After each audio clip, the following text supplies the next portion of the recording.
Кенжебек Сатымкулович, чындыгында текшерүүлөр ушунчалык көптүгүнөн иштөөгө мамлекеттик органдарды бизнес чөйрөсүн иштөөгө тоскоолдуктар болгон үчүн президент Садыр Нуркожоевичтин жарлыгы менен мына финанс полициясы жоюлду. Андан кийин декабрь айына чейин 21-жылы бир дагы укук коргоо органдары мекеме ишканаларды бизнести текшербесин деген указ талап болуп атат, билесиздер.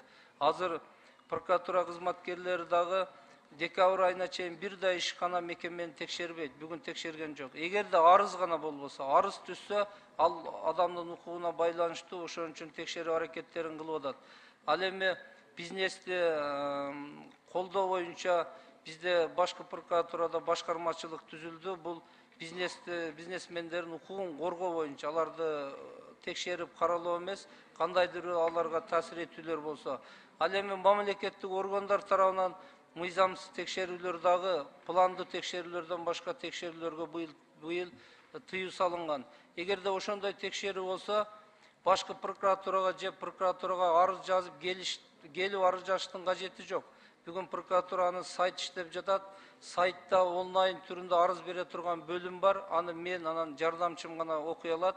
Арыз берсе, эртеси күн текшерип биз укугун коргойбуз. Эгерде мыйзамсыз текшерүү жүрүп аткан болсо.